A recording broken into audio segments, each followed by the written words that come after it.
Bonjour à toutes, bonjour à tous, c'est un plaisir de vous retrouver pour un nouveau numéro du JT Montagne.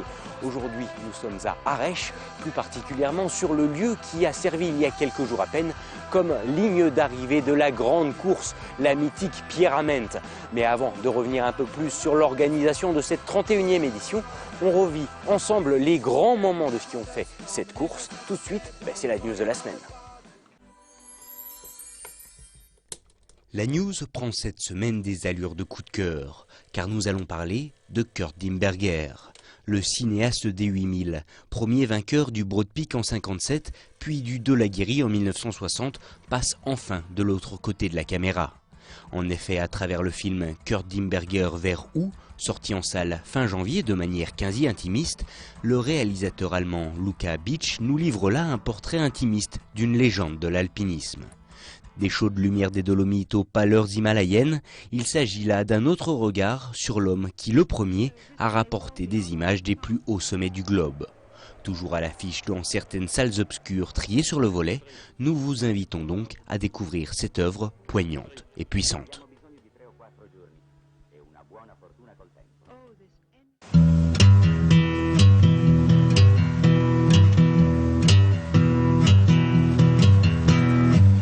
Une 31e édition synonyme de succès, une réussite en grande partie due à l'équipe de bénévoles qui portent cette Pierre-Ament à bout de bras et dans leur cœur. Nous les avons d'ailleurs rencontrés à quelques jours de la manifestation, c'est le dossier de cette édition.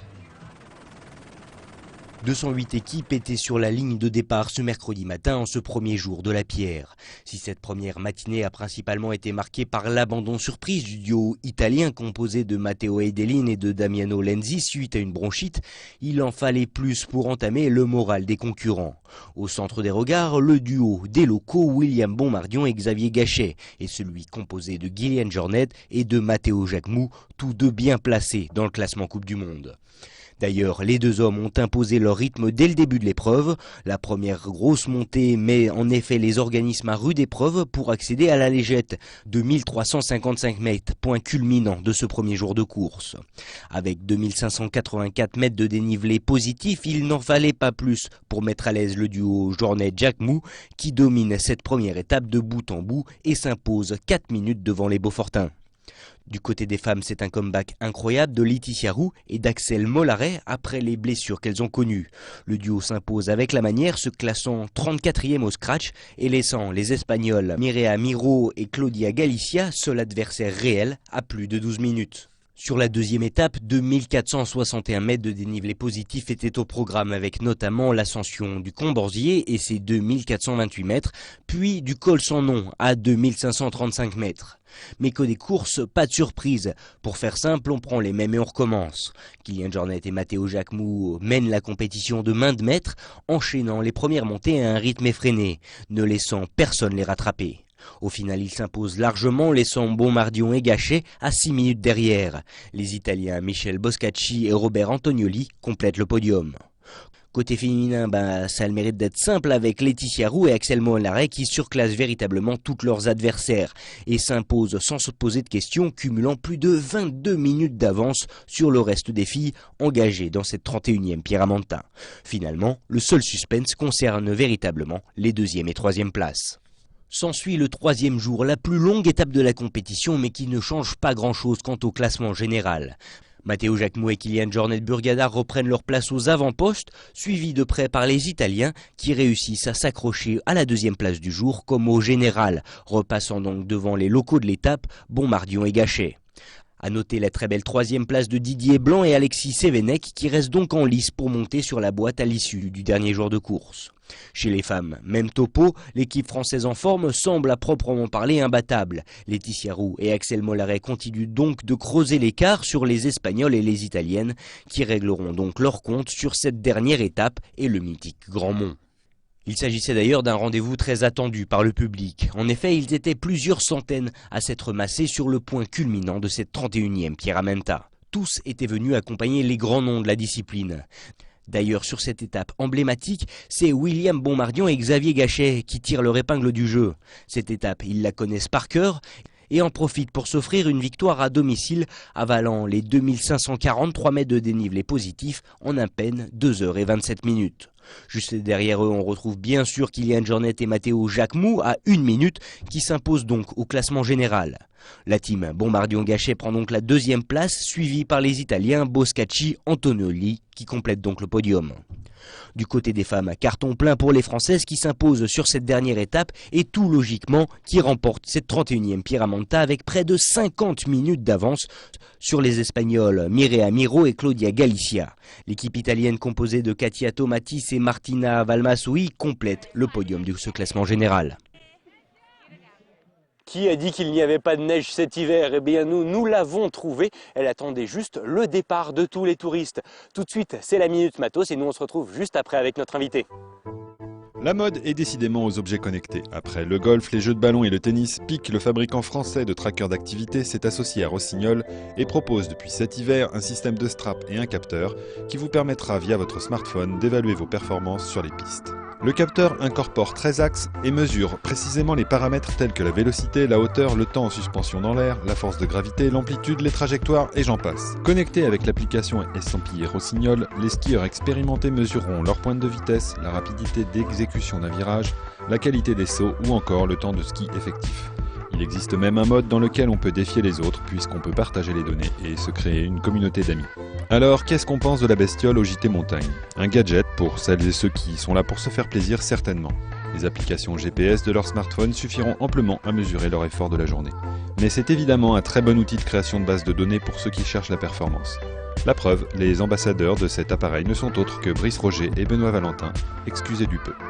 Toujours dans les stations du Beaufortin, Guy Blanc nous a rejoint. Bonjour. Bonjour. C'est vrai que vous êtes le président historique de cette Pieramanta. 31 ans cette année, l'âge au-delà de raison. C'est vrai qu'il y a 31 ans, on s'imaginait l'ampleur que ça pouvait prendre, cette course qui est née un peu sur un délire d'amis, un délire de copains, j'ai envie de dire. Oui, absolument, on ne pensait pas, non. On pensait, on allait faire une course et puis peut-être que ça continuerait, peut-être pas, quoi. 31 ans après, on n'en est plus du tout là. Maintenant, c'est vraiment devenu un incontournable de la station et j'ai envie de dire le rendez-vous principal de la saison. Oui, pour le ski de randonnée, le ski alpiniste, oui, c'est sûr. On est la seule course qui dure 4 jours déjà. Bon, il y en a une autre en Italie, Ruitor, qui fait 3 jours. Autrement, les autres, ils font 1 jour, 2 jours, quoi. Alors, cette année, le calendrier a été un petit peu modifié. On a tendance à penser que la pierre, c'est quasiment uniquement le week-end. Pourtant, ce n'est pas le cas. Cette semaine, ça a commencé un mercredi. Pourquoi ce petit changement de date? Parce qu'on est obligé de finir un samedi. Parce que d'habitude, à part l'an passé, quand on a fait la fête le samedi soir, on avait démarré un mercredi aussi. Mais les autres années, on démarre le jeudi, on termine par une demi-étape le dimanche, suivi d'un repas à la salle polyvalente à Beaufort, avec tous les coureurs, les partenaires, les bénévoles, et après remise des prix. Cette année, la salle polyvalente est en construction pendant 15 mois, donc on n'a pas de salle. Alors on a fait le samedi, les gens ils font le Grand Mont quand même, hein. Le Grand Mont le massif du Grand Mont est incontournable le samedi. Et puis après, on fera une remise de prix à 16h à la halle à Beaufort, à la halle Frison-Roche. Alors justement, c'est vrai que cette Pieramanta, elle est vraiment devenue aujourd'hui incontournable, on le sait, rien qu'à voir les personnes qui étaient encore cette année au sommet du Grand Mont. Et aujourd'hui, est-ce qu'il est encore besoin, est-ce qu'il est encore nécessaire de communiquer justement sur le ski de randonnée dans le Beaufortin, sachant qu'on sait qu'ici, pour tous ceux qui connaissent un petit peu le ski de rando, ça reste la Mecque pour les parcours, pour les circuits. Oui, c'est vrai que c'est la Mecque de la rando, mais on communique aussi sur la station à Rèche-Beaufort. C'est surtout ça maintenant. C'est-à-dire, il y a aussi de l'alpin et ça aussi, il faut mettre oui, l'accent puis ça fait dessus. connaître la station, on fait parler de la station et c'est une bonne image. C'est une bonne course pour parler de tout ce qu'on peut faire en Beaufortin, en été, en hiver. Aujourd'hui, on peut imaginer le Beaufortin sans la Pieramanta. Ça se pourrait, hein, parce qu'on est tous des bénévoles, ça demande beaucoup de travail. Ceux qui gèrent ça, j'ai déjà un petit peu des retraités, mais ça demande tellement de travail que quelqu'un qui a un travail, il ne pourrait pas faire ça. Parce qu'à la fin du mois, il ne va pas avoir beaucoup d'argent, hein. Ça demande beaucoup de temps, beaucoup de kilomètres, il faut voir les partenaires, il faut voir un peu tout le monde. C'est du boulot. Et j'ai l'impression, on l'a vu à travers les reportages dans cette émission, les bénévoles, ça leur fait vraiment plaisir d'être là. C'est vraiment un parcours obligé pour eux, un rendez-vous incontournable. Finalement, c'est aussi une des forces de l'événement. Oui, puis on n'a pas que des gens de la commune, on a des gens de la Savoie, de la Haute-Savoie, de l'Isère, même d'ailleurs, qui viennent à tel point qu'on a été obligé de faire des bénévoles. Il faut qu'ils soient accrédités pour qu'ils puissent venir. C'est la première année qu'on fait ça. Parce qu'on a trop de bénévoles et donc il faut qu'on fasse attention. Une limite de bénévoles, c'est quand même fort. Ça en dit long déjà sur le caractère incontournable. Priorité, c'est aussi les gens qui restent 4 jours. La majorité reste 4 jours. Merci beaucoup, Guy, pour toutes ces explications. Merci à vous. Voilà, ce JT Montagne, retour sur la Pyramène, c'est fini pour cette semaine. On se retrouve très bientôt avec toujours plus d'images de montagne. Et on se quitte sur les plus belles images de cette 31e édition. À bientôt.